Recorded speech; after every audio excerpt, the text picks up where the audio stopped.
Dive into investing with the Wave Water Park Resort, a sponsor of this podcast. North Dakota's largest indoor water park will be making a splash in the city of Fargo, and they're seeking accredited investors to join them in creating this ultimate water park experience. Whether you're a seasoned investor or just starting out, they want to hear from you. Visit thewavebyepic.com to contact them or learn more about getting involved in this exciting opportunity. Make a splash with the Wave Water Park Resort. Investing is limited to accredited investors only.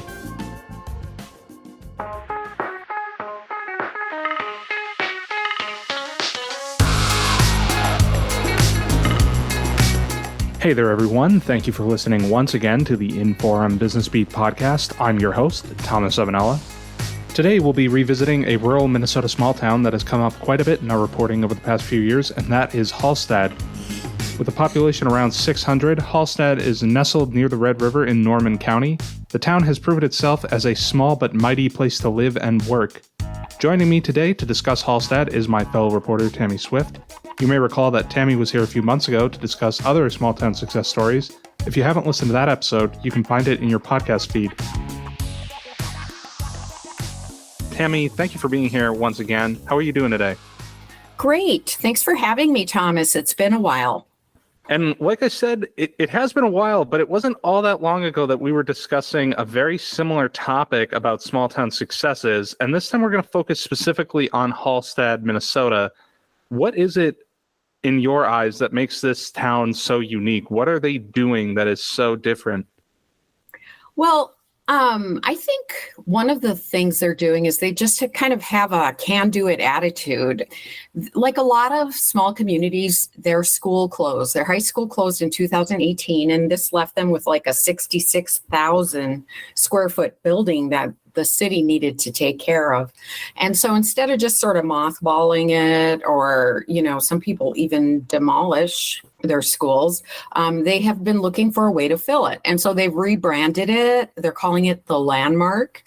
And they have all kinds of really cool plans for it, like turning it into a business incubator. They're calling for RFPs from small businesses who might want to be located in there. They've made a 5-year deal with the local 10 sheet metal workers union to turn their shop area into a training facility for sheet metal worker apprentices, which I thought was a brilliant use and seems to be working really well. They've written a bunch of grants so they can use portions of the building for things like a possible senior center. They've made the gym and fitness room fully available to the public so people can pay dues and have their own gym membership and use those facilities whenever they want to. They just have a key fob.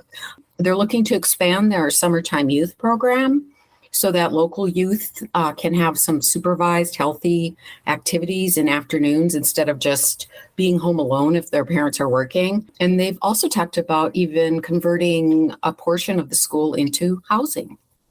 We're at a point now where you just may as well be the newsroom's de facto small town business reporter. What is it that sticks out to you when you're looking around and you're examining small towns to profile or to visit? What kind of sticks out to you, and what are you uncovering? What are some of the parallels here? Well, I'm from a small town myself, so I guess I feel naturally drawn to these stories, especially when they're succeeding.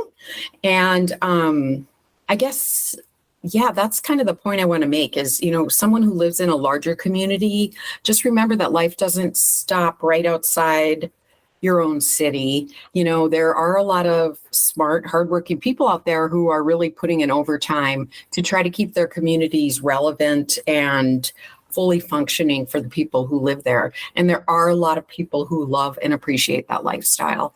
And so I just think it's important to remember that. I agree. I think that's important to highlight, especially in our area. I mean, Fargo Moorhead Business News kind of dominates what we do on a day-to-day basis, but we're at the time of the year now where it's a lot easier to go out and visit some of these small towns. So I love the way you dig up these stories and seemingly pull things out of nowhere, because to me, and I'm sure to other people who are reading and listening to these stories, it's just surprising to see these successes and the different things that each of these towns are doing. Are there still things that surprise you when you go visit these towns?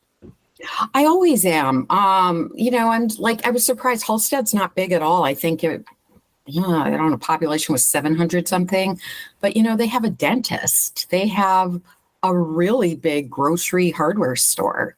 They have a lot of the basic services that a person needs in their day-to-day life. They have a master hair colorist who has a hair salon there. I mean, so there's a lot of talent right there. And I see that in all these towns I go to. I'm always surprised. I always find at least one person where I'm like, oh my gosh, I can't believe you do that. So I'm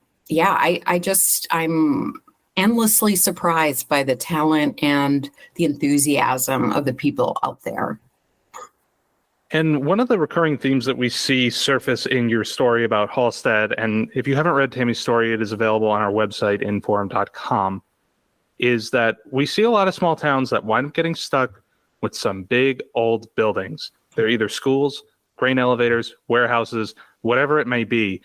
And the towns that we're seeing have success, be it Halstad or Hannaford Mercantile is another story our readers might remember, is that the towns that are finding ways to repurpose their buildings. What is the lesson to be learned here? If you're a small town and you've got a big school just sitting there empty, what is the lesson that they should be taking from this? Well, it's kind of a cheerleader thing to say, but I mean, I guess it's to be optimistic. I mean, don't just say, oh my gosh, our town is dying. We might as well just close all the shutters and start driving to another town for all of our services. It's to just keep fighting, just keep trying, just keep thinking differently. Just realize how many resources you have right in your own backyard. It's kind of a mindset that needs to happen internally and externally. Like the people who live there need to be thinking that way. And maybe some of us who live in larger communities need to be thinking differently too. Like, do you necessarily have to have your business based out of Fargo? Maybe you could do it for a fraction of the cost out of Halstad, and most of your workers work remotely anyway. So why not? I think it's just sort of a universal mind shift for everybody. And it's not as if these towns don't have the infrastructure, the resources either. As you mentioned in the Halstad story, Halstad has all the high-speed internet that you could possibly want. The Halstad telephone company, I believe you said, it sounds old-fashioned, but it's far from it. Mm-hmm. They have everything that you need, and you hit on it right there. A lot of people are working remotely. A lot of people did not go back to working in person. There's something to be said here, though, for people shifting their mindset. Is that correct? Yeah, absolutely. And a lot of it's just our old prejudices, like just assuming, man, there's just absolutely nothing beyond West Fargo. I can't find a single thing. We have to stop saying that and actually get out there and look and see what's out there. We're talking very positively about what's going on in Halstad, and rightfully so. There's a lot of good going on. But what are some of the challenges that a town like Halstad faces when it comes to economic development like this? Is it just perception? Is there more there? What do you see? Yeah, I mean, I think it's a little of both. I think there is that perception issue, and it's a big one, But then there's also, there is only one place to eat in Halstad. You aren't going to be able to choose, oh, do we want to eat Indian tonight or Chinese tonight, or do we want to try another type of ethnic restaurant? I mean, there's one place to eat and it's in the bar, and there's nothing wrong with that. But I mean, there are limited dining options. They would give anything to have a great little coffee shop with a bakery. That's another thing that, people kind of appreciate, is having somewhere like that to meet. You're not going to find a host of women's boutiques. There isn't going to be like a really diverse nightlife. I mean, again, you could go to the bars, but there isn't going to be like you're hopping from one exciting place to another.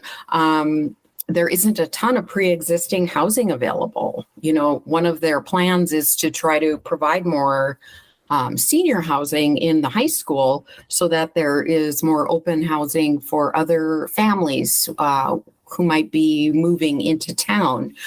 So it's just things like that it just depends on how diverse and exciting you want your life to be. And I guess you could say, on a very generalized sense, a lot of younger people would probably want more of that selection. But some people who have started their families and settled down a bit, I don't think it would be as big of a deal.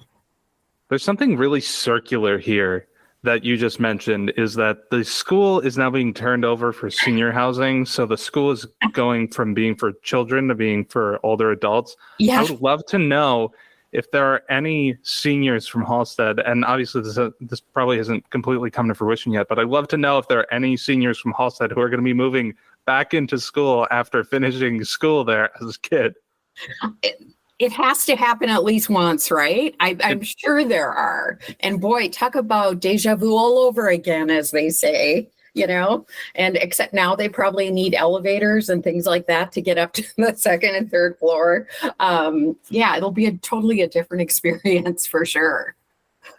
And we're just kind of discussing some of the challenges that these small towns might have, but there is another side to that. So conversely, these towns are really showing, a lot of the successful ones are showing that they can punch above their weight or their population. And so what is the draw, and what are the advantages that a place like Halstad can offer? Well, I think I even cited a researcher who's been looking at this in a lot of the rural communities, but the group that seems most drawn is a pretty important demographic. It's like people in their 40s and 50s who, they have good jobs, they have kids, and they've been out there, they've lived in the larger cities all over the country, and they sort of just want to come home again, and they want to live somewhere where they feel safer and where they know the names of their neighbors, and the school probably has more time to devote to their kids. They're not in overcrowded classrooms. And so I think those are the things that are really drawing people back. Like two of the people I interviewed, the Meltings, actually were originally from Halstad, and then they lived all over the country. And here they found themselves returning back home when their youngest child was in 6th grade because of all those reasons that I mentioned before. And they both have found really great job opportunities there. They've done really well. So, if someone's really looking to slow down in life a little bit and return to their roots, this is the kind of place that's ideal for them. And again, there's something circular going on here again, is that people may have been raised in these towns, and then they think, man, I can't wait to get out of here. Exactly. And then all they want to do is come back. And now things have changed. The big buildings have closed. But if you're a town like Halstad, you're finding new and innovative ways to just bring people back. Exactly. And the fact that they have the kind of city leaders who make it a place you want to come back to is important. There are some towns that haven't done so well, and pretty much everything is closed on Main Street. But these guys, obviously they're doing something that's very attractive to people, because some people are coming back. So it's good news. And once again, that was Inforum reporter Tammy Swift telling us all about her experience visiting Halstad and reporting on small town success stories here in our area. And to read Tammy's story on Halstad, you can visit inforum.com/Tammy-Swift. So Tammy, once again, thank you for being here and discussing that with us. You bet. It was my pleasure. Thanks, Thomas. That does it for now here on the Inforum Business Beat podcast. As always, this is your host, Thomas Evanella. Be sure to subscribe to this show wherever you get your podcast. And to stay up to date on all the local business news, visit inforum.com/business. Get 3 months of local news for just 99 cents a month. You'll get unlimited access to the news you need to stay engaged and connected to your community. Visit inforum.com/subscribe now to get 3 months of local news for only 99 cents a month.